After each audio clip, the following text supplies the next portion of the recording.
I am so incredibly blessed to have my guest this week. Mulindwa is a missionary and the founder of Made A Way Ministries, where she's building schools and orphanages and libraries in different villages in Uganda. She's also my friend and a local spruce grover, so stay tuned for another amazing episode of Abounding and Alive.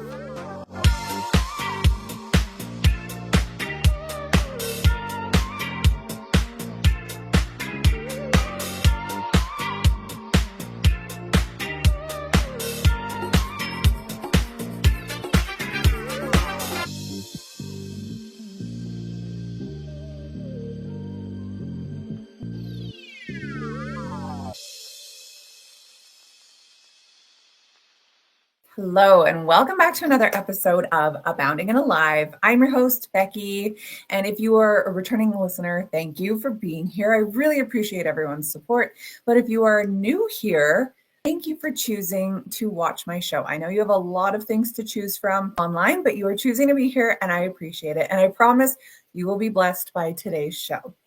Anyone who doesn't know my show, I'll just give you a brief intro about what it is. So I believe wholeheartedly in holistic healing. When it comes to healing, that means you're doing emotional work, spiritual work, physical work. You're doing all of the work in order to get the health you're looking for. So I started this podcast to try and highlight people who are in that holistic health space.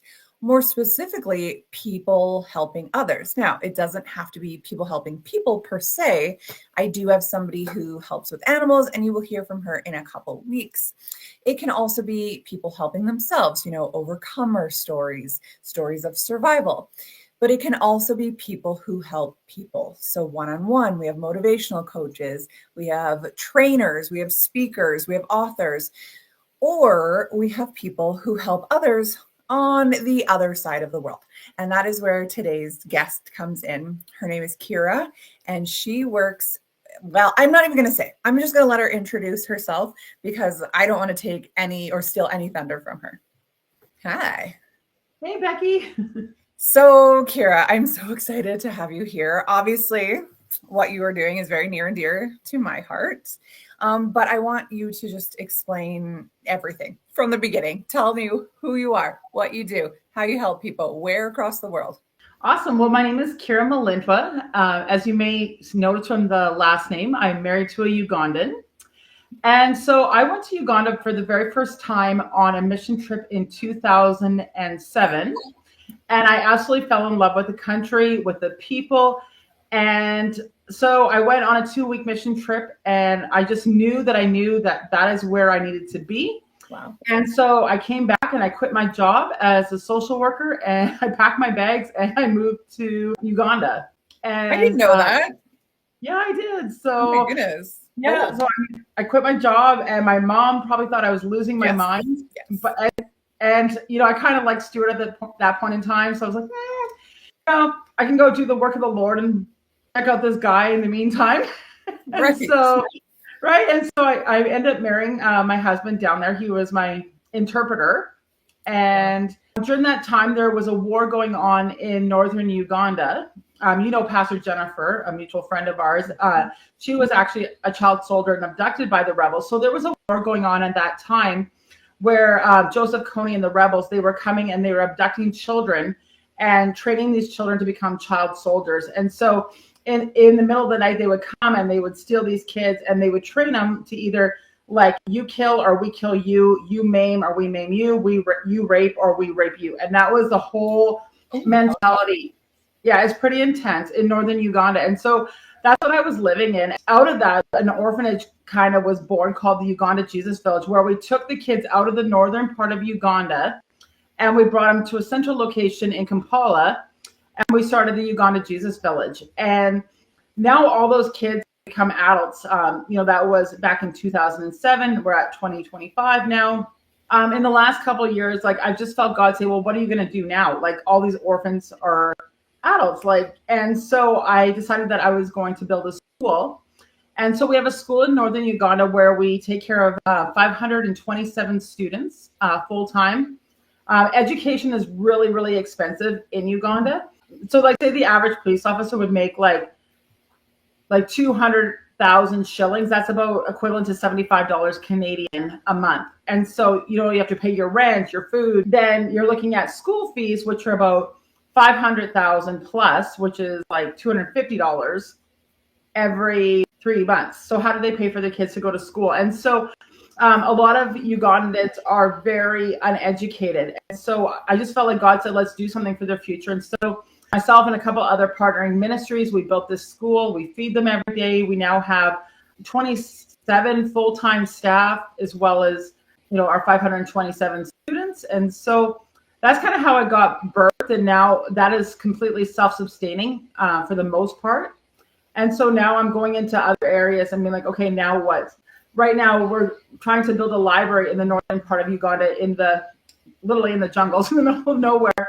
Because have you ever tried to if you think we just grew up knowing all of these things in North America, but trying to explain to a kid, oh, I came on an airplane. That's how I got here. And they're like, well, what's an airplane? And I'm like, kind of like a bus that flies. And I'm like, wait a minute, they've never even seen a bus. And then it's like, oh, well, maybe it's kind of like a car that flies. And I'm like, a lot of these kids haven't even seen a car. So the closest thing that they could relate to was a motorbike that flew in the air. Wow.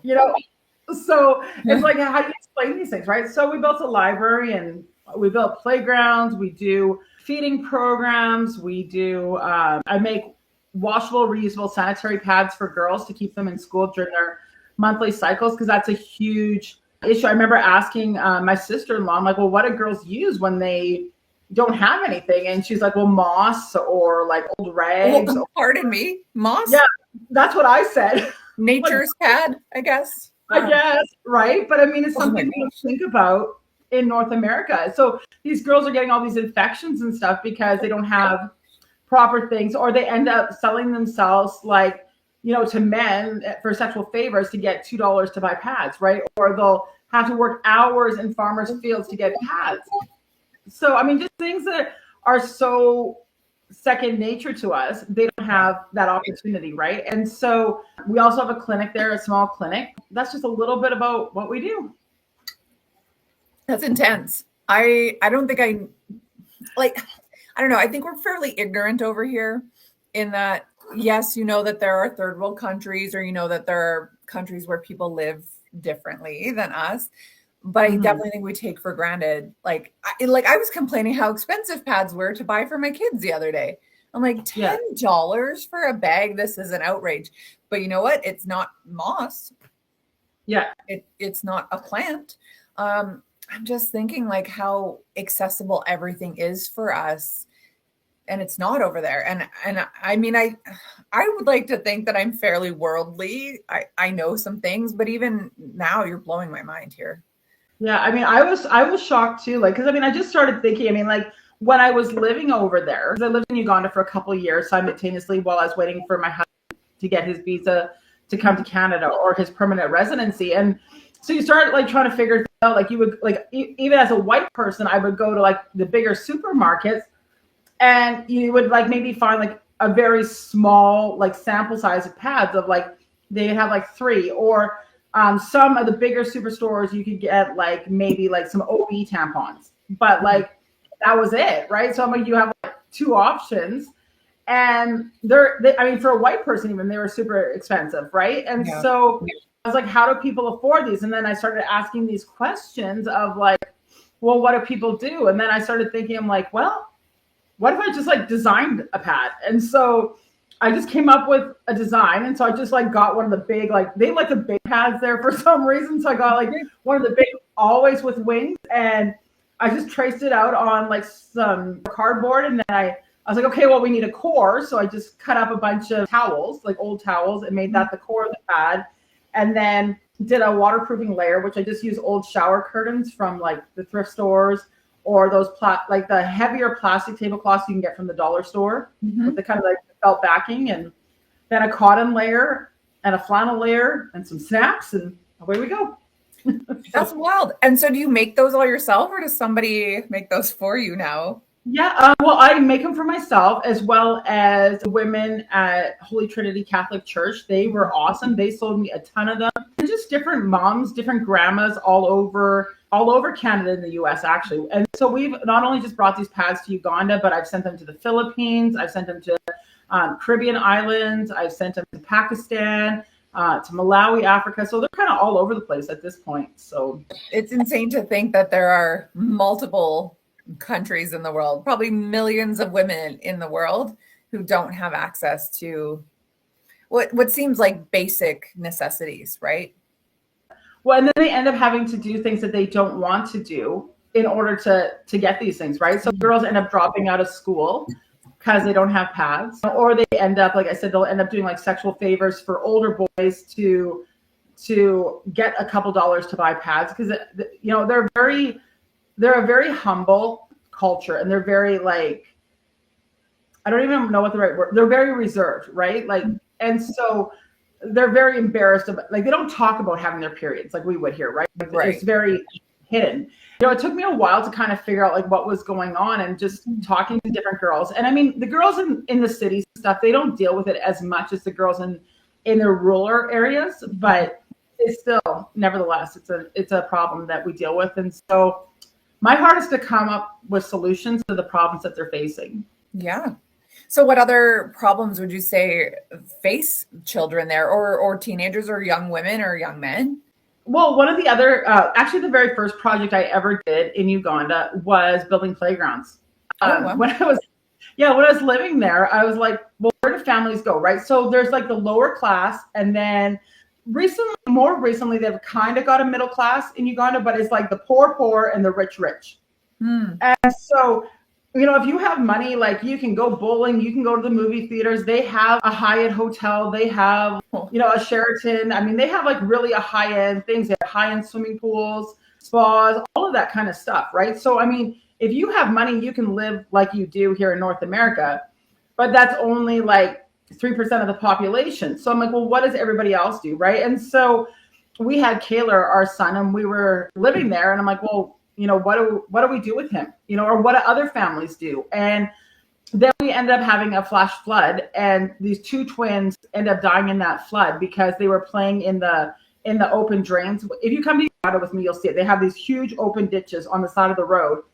I mean, they're massive. They're probably like 5 feet deep or something. And these kids, they play in them, and then water comes and they got drowned. And so I decided that we needed to build playgrounds.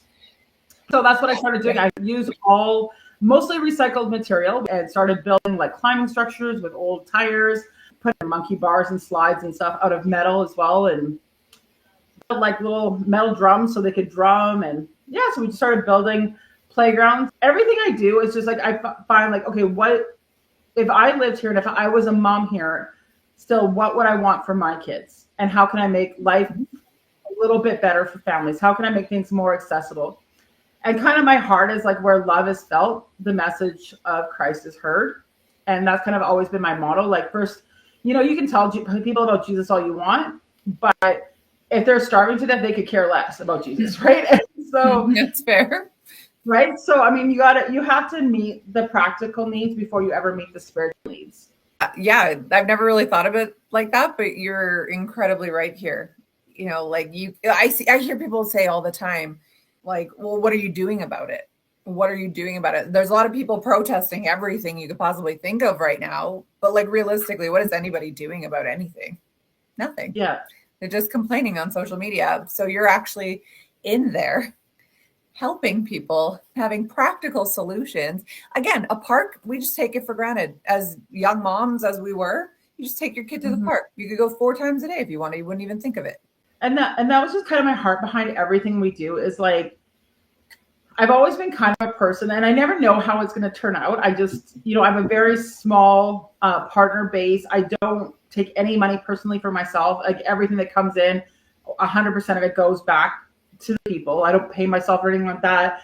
And I'm like, I just started thinking, like, what can I do? And I just kind of jump off the diving board and hope to God that he'll catch me in the middle of my brainstorms or ideas. And so far, I've been lucky. How many times would you say you've gone to Uganda? This February will be my 28th time. Oh my word. That is Yeah. that is commitment in 18 years. So that's multiple times a year. Yes. So do Yeah. you ever, this is just an aside, but do you ever go back and not serve in the ministry? Like, do you ever go back to see your husband's family or sightsee or vacation, or is it you're there working?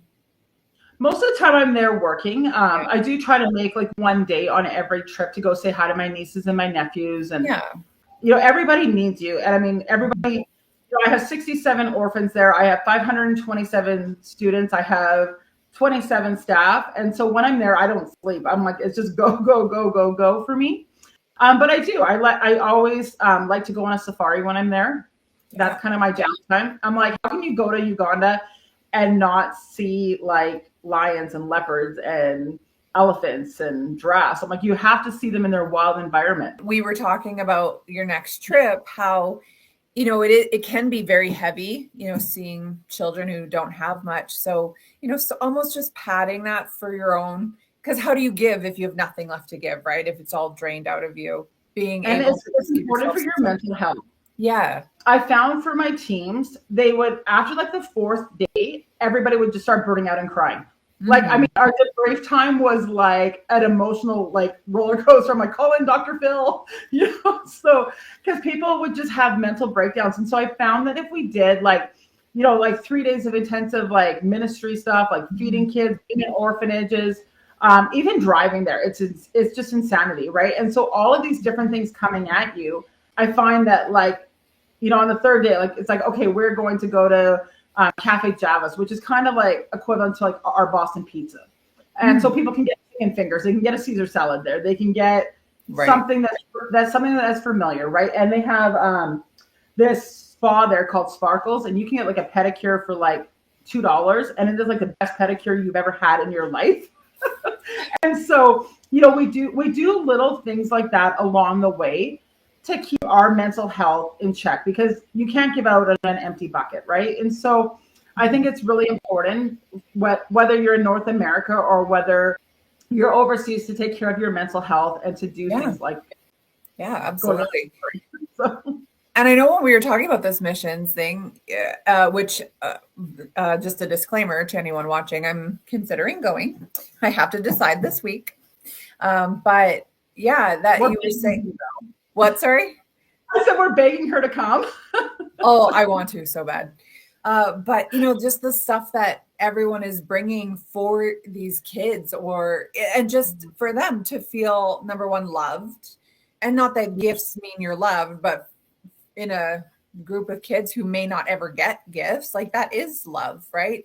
And just listening to you talk about the pedicures, like I heard somebody say in the group, yeah, let's bring some nail polish or something, like just so these, because I don't go anywhere without my nails done, right? And it's like I show up in this third world country like fancy sparkly nails with these kids who have nothing, and it's like, I don't know, it's well, I just think it's such an act of love, right? Like, because you're actually holding their hand while you're painting.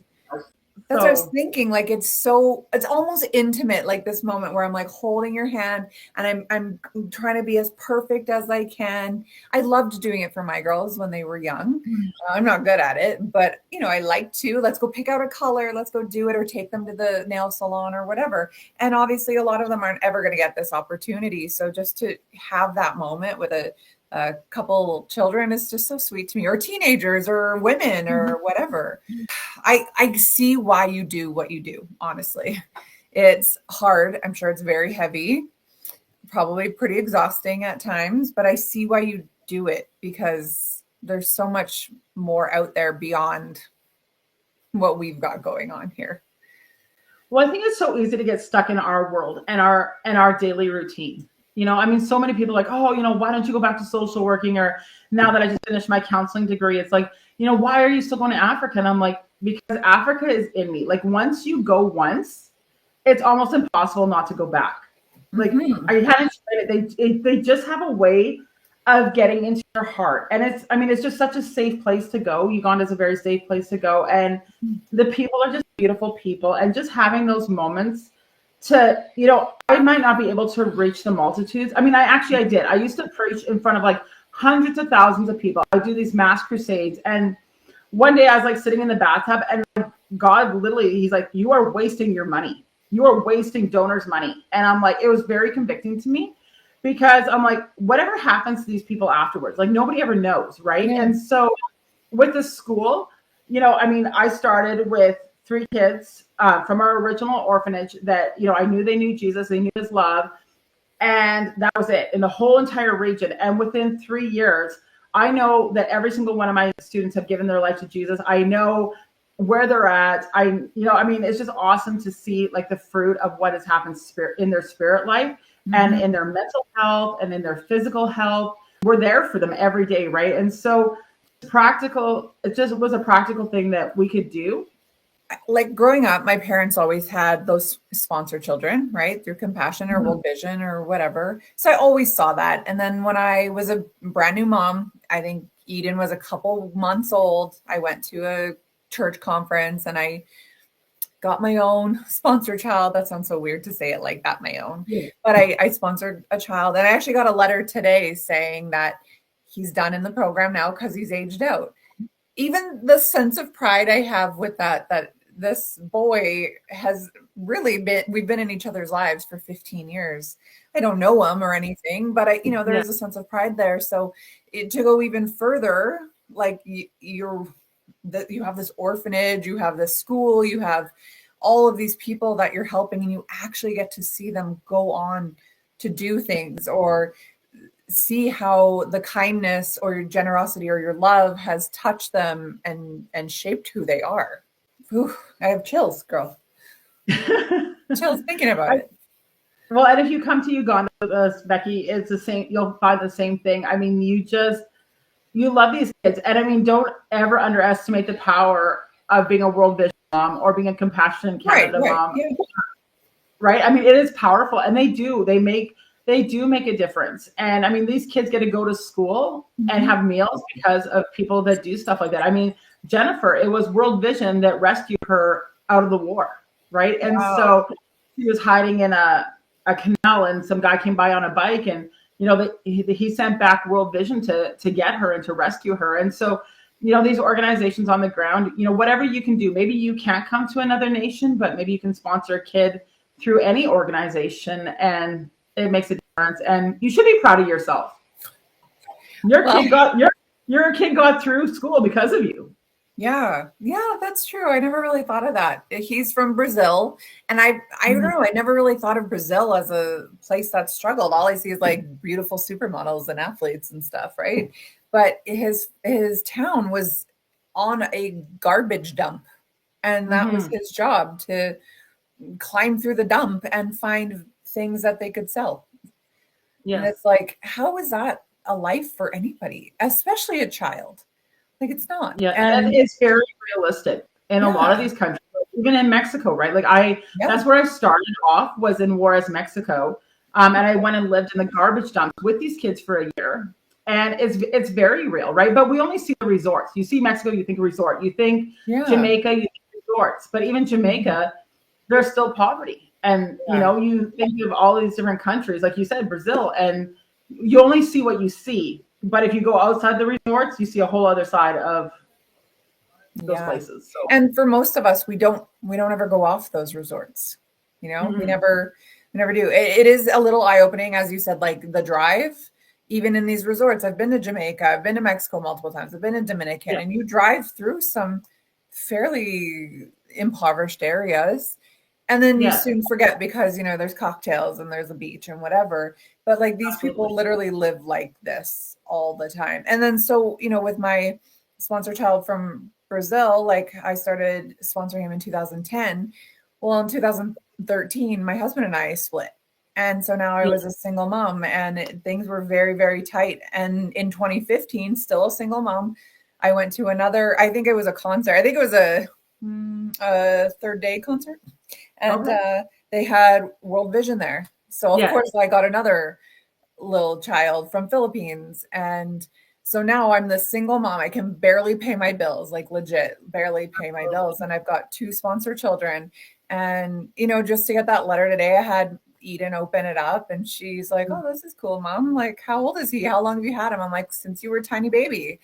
And yeah, just it sort of warmed my heart. And so to have the ability to go into one of these countries and meet children whose lives potentially I could impact, not that it's all about me, in no way am I trying to self-serve, but to be able to have an effect on someone's life, they have a memory of some kindness from some people, like, man, I want that so bad. And it makes it worthwhile. And I think your story has so much to offer so many people there because you're an overcomer in so many ways. Yeah. Now I'm getting emotional, but I mean, you've overcome. Girl, don't even get me started here. I'm like, bring the makeup, but you've overcome so much.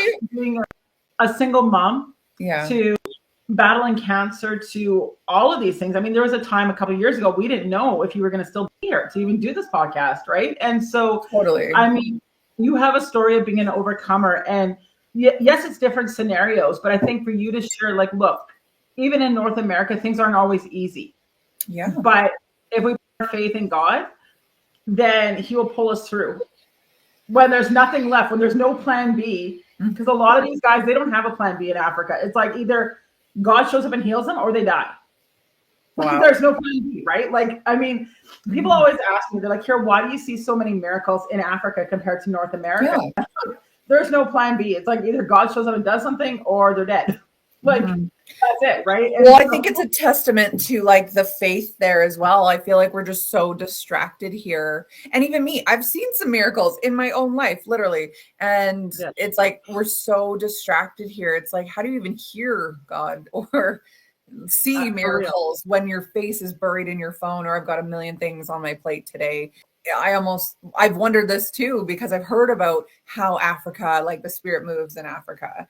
And I always wondered why, but I guess that makes sense. I don't know. It's a great place to be. I mean, I've been to 47 different countries, but Uganda just found my heart.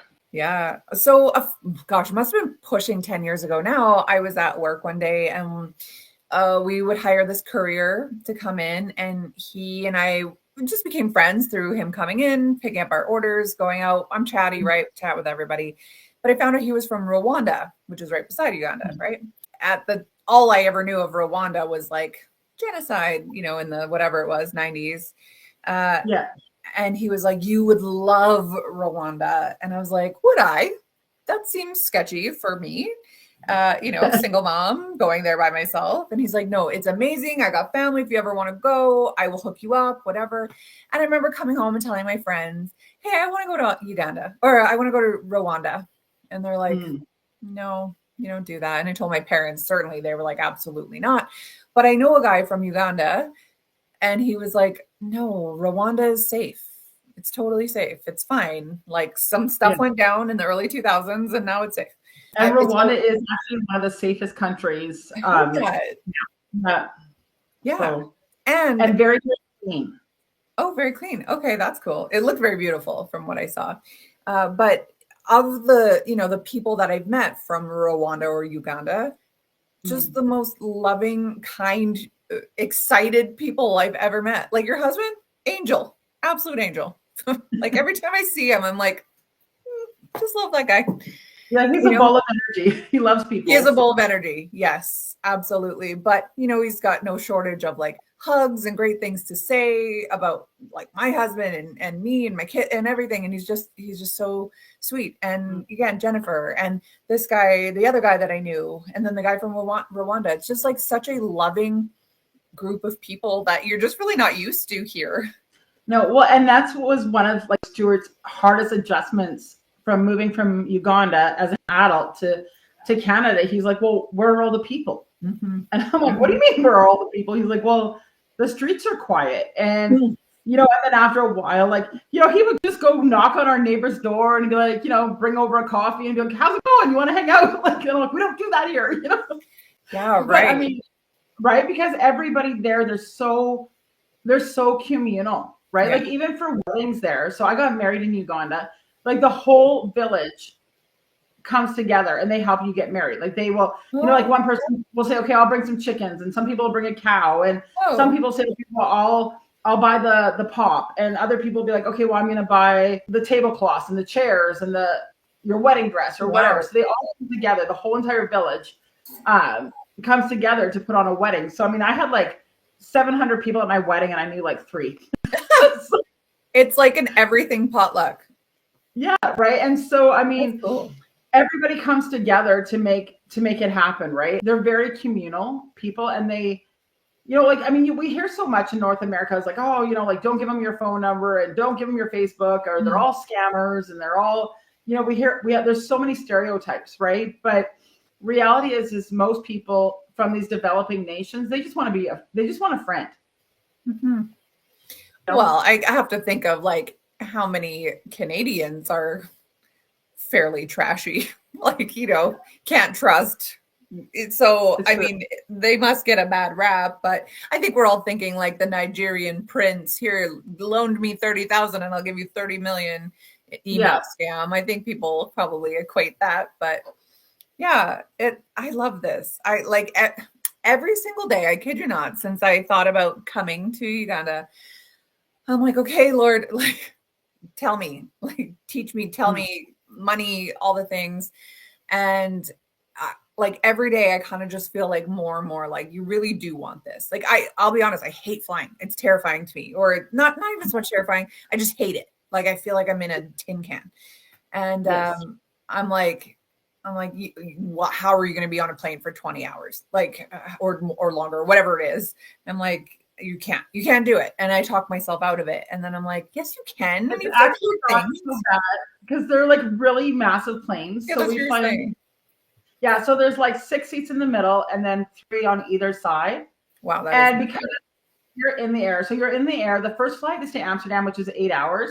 Mm-hmm. So like, I just think of it that way. Like, okay, I have 8 hours and I have another like 10 and a half. But like, I just have to get through the first 8 hours. And then I try to break it up. And if you sleep the first flight, then it's not so bad. You only have to stay awake for 10 hours. And these airlines, they're so big. They're used to people getting up and walking around. Like, it's not like, oh, seat, right? Like, because you're flying. Like, so people get up and they walk around and they visit with each other, and people hang out in the back and go grab some like snacks from the snack cart and, go back to the seat and hang out by the bathrooms. And like every time I'm on a plane, and maybe it's because I buy the cheap tickets, which are the smallest planes, but I'm like, I'm way too big for the seat. Like I must have the longest leg bones, like, because my knees are like squashed up. And if somebody dares pull their seat backwards in front of me, I've literally waited for someone to go to the bathroom and I pushed his seat back up because like I hate it. And so just the thought of being on a plane, it is stressful to me. But I often think, hey, that's probably just in the background trying to convince me not to go, because like what a life-changing experience this is. Me and you will like sit in economy class and we'll put the rest of the team in the back of the plane. Right. We'll get the first class. I do. I have to sit in economy plus. It's only a little bit of extra leg room, but I'm also 6 feet tall like you. So I was going to say, if my leg bones are hitting, then your leg bones are hitting because you're a heck of a lot taller than I am. I have like the perfect, like I've flown so much that I'm like, I know every travel hack there is out there. So I travel with like, those like butt pillows that you can get from like Tire for your seat. So I bring one of those. I put that on the plane seat because then it's like a little more squishy and comfortable. Yeah. And then like for like short people, I mean, you can even get like little leg hammocks to put your legs up. Oh, what? Like this. Yeah. And they're like $5. And then your neck pillow. And then I like layers, like hoodies. You put your little mask on and you're good to go. I've even seen people do facials on these like 24-hour flights. I've seen that. You ever watch those things online? It's like, travel with me to Dubai. And it's like this whole suite with like a shower and everything. And I'm like, I'm not a rich person, but like, I think I would save up money for that. I'm telling you what. I know to fly like first class to Uganda is like $10,000. I'm like, okay, that's like a whole new school building for me. That's like the library. That's what it costs me to build. I'm like, I just can't justify it, but I will spend the extra $150 to upgrade to economy plus. Yeah. And I always sit in the aisle seat so I can put my legs out. Yeah. No, that makes sense. And I like that you're saying that because I didn't want anybody to hear this and go, oh, like she spends extra for first class. No, like that money is getting put to good use. You're building schools, you're feeding children, you're getting them healthcare, you're getting them education. Yeah. So why don't you let everybody know where, number one, they can find you, number two, how they can donate if it's on their heart to do so. Yeah, so you can find me. Our website is lovemadeawayministries.com. Okay. And so it'll show you on there how you can, if you want to donate, you can do it right through there.